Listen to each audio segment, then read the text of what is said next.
Health is wealth. Health தான் வெல்த்தே. Wealth for health. உங்களுக்கு நல்லா இருக்கணும் அப்படின்னா அதுக்கு ஒரு வெல்த் உங்களுக்கு தேவைப்படுகிறது அப்படின்னு. இந்த பிராண்டை நம்மளால கரெக்டாக பேலன்ஸ் பண்ணி எடுத்துகிட்டு போக முடியுமா? கஷ்டமாக இருக்கும். அதெல்லாம் முடியாதுங்க. எதை ஒன்றைத்தாங்க பார்க்க முடியும். ஓடுற வரைக்கும் ஓடிட்டு அதுக்கப்புறமாக காசு பண்ண வந்தவொடனே நான் நல்லா ரிலாக்ஸாக இருக்கேன் அப்படி ஒரு வாழ்க்கை வாழவே முடியாது. யாரெல்லாம் ரொம்ப சென்சிபிளான ஆட்களாக, குறிப்பாக இந்த தலைமுறை பிள்ளைகள் அதில் கூடுதல் கவனமாக இருக்காங்க.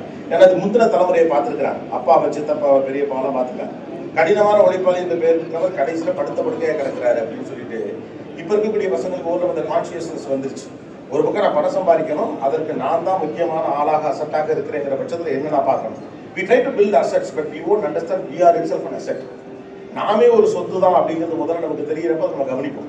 நீங்கள் கவனிச்சு பாருங்க, வீட்டு வாசலில் வாங்கி நேர்த்திருக்க 7 லட்சம் ரூபா காரை விழுந்து மாங்குன்னு துடைக்கணும், டயரை மாத்திரம் இல்லையா, அடிக்கடி சர்வீஸ் பண்ணுறோம். அதில் காக்கா எச்ச போயிடுச்சா அந்த பர்டிகுலர் காக்கா யார்ட்ட கண்டுபிடிச்சு அடிக்கணும் அப்படின்னு ட்ரை பண்ணுறோம்.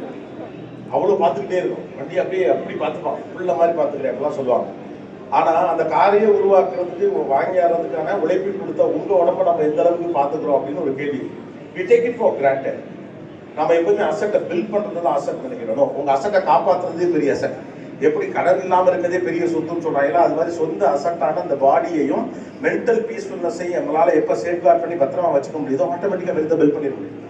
வெல்த்தை பில்ட் பண்ணணும்னா இங்கே ஒரு ஸ்டாண்டர்டான டெம்ப்ளேட் வச்சுருக்காங்க. அதுதான் நான் முதல்ல சொன்னது. கண் சுஞ்சாமல் உழைக்க வேண்டும், ஓட வேண்டும், தூங்கவே கூடாது அப்படின்னா சொல்லுது. அப்படி சொன்னால் யாருமே அதை செய்யறது இல்லை தெரியுமா? அவங்களும் ரொம்ப சக்ஸஸ்ஃபுல்லாக இருக்காங்க. உங்களை தூங்காமல் வேலை பாருன்னு சொன்ன யாருமே தூங்காமல் இருப்பதில்லை.